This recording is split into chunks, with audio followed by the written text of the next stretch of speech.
Hey everybody, it's Teepa, and today I have some guests with me.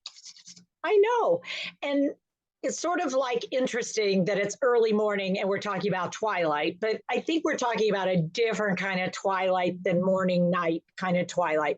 But I have two folks here, and I'm going to let them share a little bit, introduce themselves and the organization they're with, because I think some of you out there might find this really exciting and interesting as a possibility of something to do to make a difference. So, Randie and Peter, who would like to go first? Peter. Peter, we'll nominate Peter. Peter, you're going first.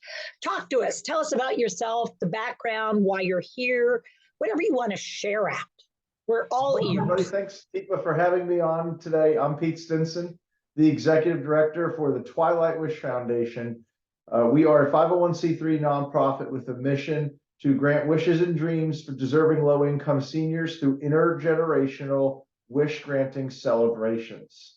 So what does that mean? That means we grant wishes to 65 and older or residents of elder care facilities who are low income, who have a wish and dream that they'd like to come true, and have given back to their community in some way. Have to have also the cognitive ability to receive the wish, right, and the physical ability, mental, and all that kind of stuff. Most of the wishes we grant, Teepa, simple needs. 80% of what we do falls under the category of basic and simple needs: appliances, lift chairs, dentures, hearing aids. It can even be food and clothing. So we're there taking care of seniors. We also have other wishes that are dreams or experiences, living life to the fullest. So maybe they want to go to a sporting event, baseball game, meet somebody, a celebrity of some kind, and of course, celebrating a life, hospice patients, 90 or older. We did a 100th birthday celebration 2 weeks ago. It was a wonderful celebrating a life. And I have a wonderful team. I'm glad my National Director of Chapters and Volunteers, Randie Duretz, is joining us here today. Randie. Hello, Teepa, longtime friend. Hi. Some of you might know who I am. I was on the other side of the fence. Very proud and happy to be an activities director 35 wonderful years. The doors shut. I had to move down to Florida to keep a relationship going, and the wonderful Twilight Wish Foundation pulled me on board. It's a wonderful organization. Not only what Peter said, a third of our wishes, we work with the veterans. The veterans, and they're in our homes, they're outside in the community, they helped and protected us. It's our time too. And our goal is to celebrate our seniors by granting wishes they themselves couldn't grant or make happen themselves. I like to stop 1 minute. Teepa, if I sat down with you, just like anybody working in our organization or one of our chapters, they sit down, they reach out to the activities directors or life enrichment people, and they're on a one-on-one. They have the ear to listen to you. What would your wish and dream be if I came and sat down next to you? Oh my heavens.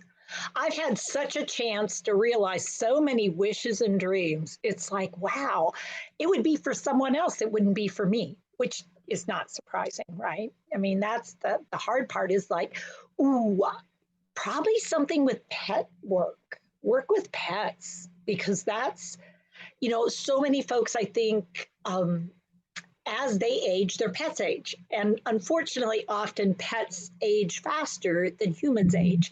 And that transition where I've always had a pet, now I'm in a place where I don't have a pet, or I don't do that, can't do that anymore.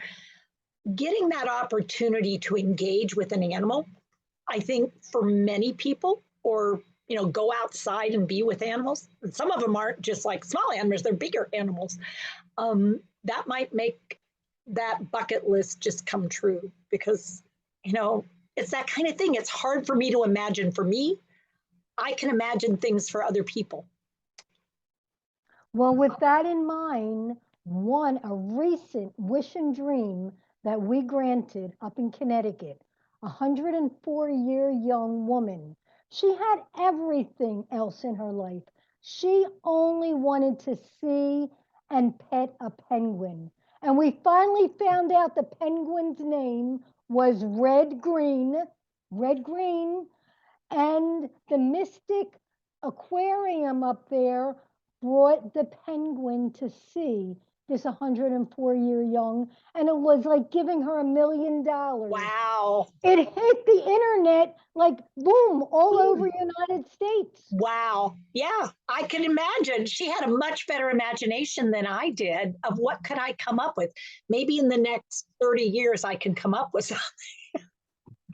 I mean, like Little time before I have to make my choice, if I last that long.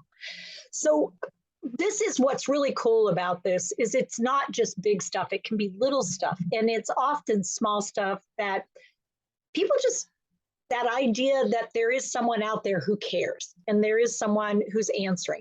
And you said a word, Peter, I'm curious about intergenerational. Yeah. Intergenerational, that idea of one generation to another. And then you, Randie, mentioned the veterans and how they served and now often are sort of being lost, in the mix. And I think that has huge appeal because that giving back, forming relationships and moving it forward, is really wonderful. So you guys do this all over the country. Randie, you're down in the Florida area right now, but you talked about Connecticut. So how many groups do you have, Peter, or how many folks do you have around, and how could people move forward with, I have somebody in mind? What could happen? We have over 15 chapters and growing. We have a few in the works here. They are all across the country. So we are proud to be a national organization. Folks can get involved with Twilight Wish either as a chapter director, an ambassador, just somebody who wants to grant wishes and be boots on the ground, or work with a chapter that already exists. So if there's an interest, twilightwish.org is our website. You can fill out a volunteer application.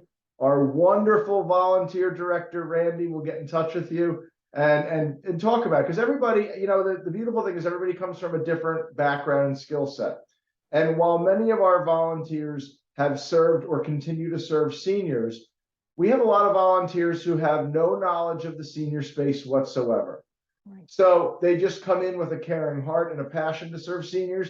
So we want all backgrounds, all types. It makes up a really nice, diverse team that we have serving seniors all across the United States. Randie, do you want to add anything to that? Yes. Not only do we deal with the residents living in healthcare, nursing homes, skilled, assisted living, we also reach out to the community. We try to grant wishes and dreams to keep them at home, We have a lot of chapter directors and ambassadors that are hospice employees, and they're going on a daily basis and they're checking these, I don't want to call them patients, they're checking their clients out. Yeah. They know what's needed. And this is how we're getting a bunch of our wishes and dreams. Now, remember too, we do need chapter directors. We do need, I'm the boots on the ground, but I'm looking for more Florida people, more Georgia people.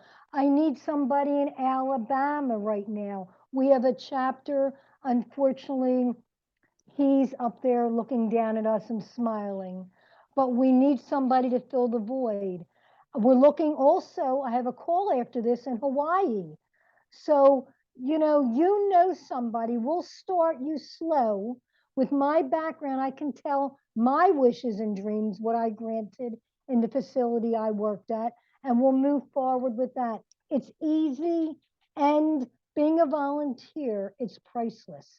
You do not get a pay. However, it's in your heart. You're giving out the love. You're helping one another out there. From the littlest to the biggest, one thing, we're working on a big dream right now. I don't want to mention where, but the woman, Peter, can you continue and mention about the lady and her husband and what we're doing in Italy? Sure. So there's a grandson who called after hearing about the penguin wish. Of course, it went all around the country. and said her grandmother wanted to go to Italy to see the memorial of an airplane that had been shot down during World War II. The grandfather was on it. She's 94 and had never seen this memorial. It had pictures, including of her husband, and when he was taken prisoner of war, pieces of the airplane. So she really felt an urgency to go. We're working on that wish right now. Wow. Wow. And so these opportunities exist. There's also, I'm sure people could do donations. There are all kinds of possibilities. Now, your website again, say it again, just so that, and we'll make sure it's typed in, but just make sure if you would, Peter. Sure, twilightwish.org, and you can make a donation right on the website. Any amount is appreciated. We are fully supported by donors. That is how we do what we do. We don't receive any government funding. So we depend on our individuals, corporate sponsors, foundational partners to make the wishes and dreams come true for deserving senior citizens. So our message this morning is, if you're looking for a place in a space and an opportunity to make a difference, to find moments of joy or to create them for someone, to build relationships, to figure out how you have new things to do now that you're not doing the things you were doing before, or even if you are doing those things, but you need a little something to lift things up, this may be an opportunity. So check it out and let these folks know what maybe your wishes or dreams are, or maybe that you have the potential to make a difference for someone else. So, Peter, Randie, anything else right at the moment, or? Can I say a little phrase? Cass Forkin, our founder, who founded this, our first dream and wish was in 2004. She wrote the following: "We value the spirit of the elderly. It is a way we can say thanks, show respect, and make wishes come true in the twilight years for those who have spent their lives making wishes and dreams come true for you and I." And real fast, back in 2003, where we get the intergenerational word, her and her daughter were sitting in Dublin, PA, in a diner. They overheard two elderly women trying to get pennies together to pay for their lunch. Cass wanted to pay for it. She called the waitress over. The two women said, "We'll let her pay, but we want to meet the lady who wants to offer the money." The two women looked at Cass and said, "We never ever thought that the younger people cared about us senior citizens." So that's where we are. That's where it all came from. So that idea of we're all in this together, we're all under an umbrella, and when we come together, we choose to make a difference. That's what we get to choose. Some people are under the umbrella and they don't have so much of a choice. So let's figure out how we can make this work better. So I want to say thank you for what you do and for the opportunities you're providing people in our network, because we are often looking for things that can make a difference for people and ways to make a difference. So everybody out there, till next time, take care with care and think, what could I do that might help? And give it a try. Thanks, everybody. Thank you. Thanks, Teepa.